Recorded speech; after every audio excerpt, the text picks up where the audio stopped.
Bismillahirrahmanirrahim. Assalamualaikum warahmatullahi wabarakatuh. Selamat pagi semuanya.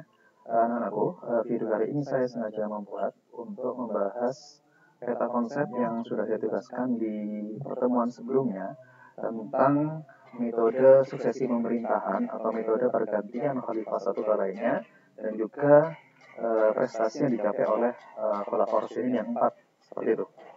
Langsung saja, sebelumnya saya akan bukakan dulu contoh tugas.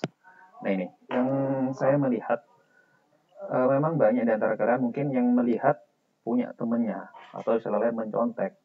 Mungkin bahasa halusnya menjiplak. Cuman saya lebih fokuskan bahwasanya kalian melihat silakan untuk melihat teman kalian, tetapi tolong agar kalian ini lebih cermat dalam membaca. Jadi tidak hanya asal menjiplak 100%, tapi bisa kalian tambahkan, kalian kembali ke buku referensi yang sudah ada. Jadi tidak salah ketika teman kalian yang kalian lihat itu salah, kalian tidak ikut salah. Seperti contoh yang saya lihat, banyak sekali dari kalian itu yang paling fatal ini.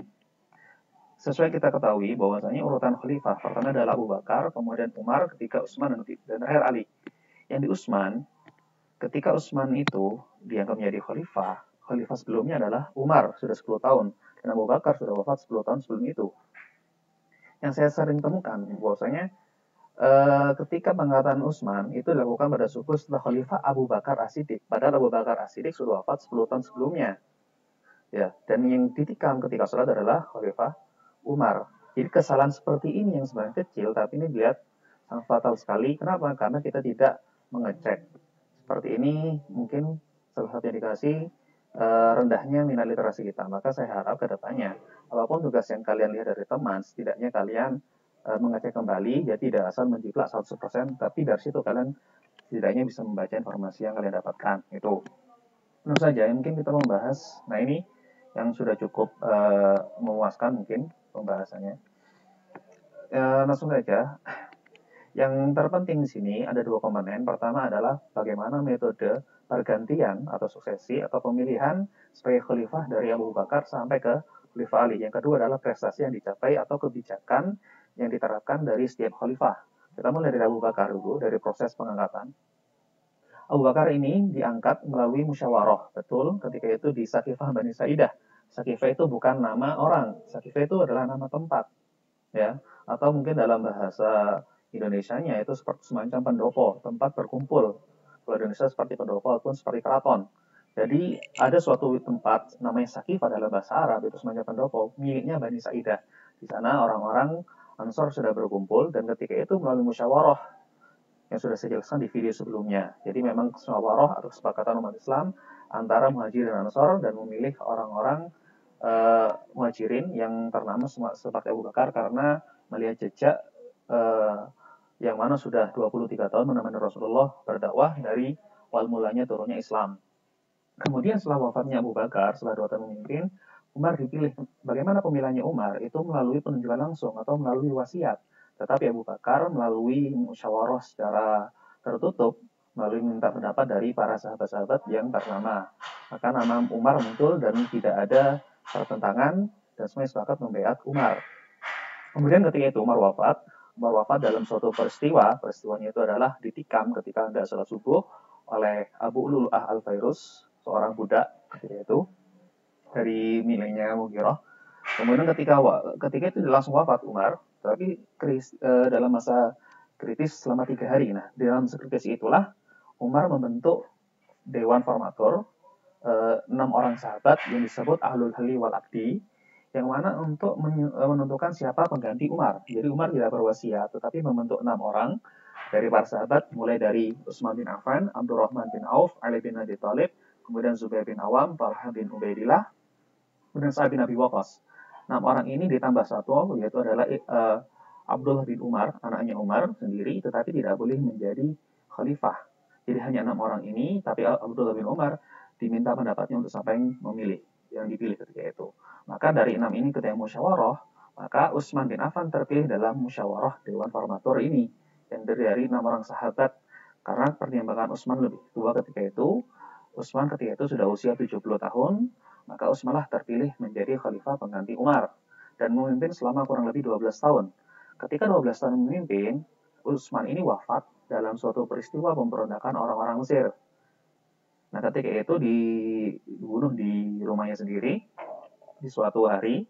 Ketika wafatnya Utsman, maka orang-orang Islam yang ketika itu dari dari waktu itu, maka orang-orang Islam khususnya Talhah dan Zubair ini mendesak Ali bin Abi Thalib menjadi khalifah untuk membuat kondisi negara semakin stabil karena ketika itu dalam keadaan pemberontakan. Maka Ali yang sebelumnya menolak akhirnya mengiyakan, maka Ali ini diangkat menjadi khalifah atas usulan kesepakatan umat Islam yang mana ketika itu dalam keadaan yang kurang stabil seperti itu. Dan ternyata Ali berakhir dalam suatu peristiwa sama ketika sholat subuh juga dibunuh oleh Abdullah bin Muljam nanti yang sudah kalian dengarkan penjelasan di video sebelumnya tentang bagaimana sejarah berdirinya dinasti Bani Umayyah.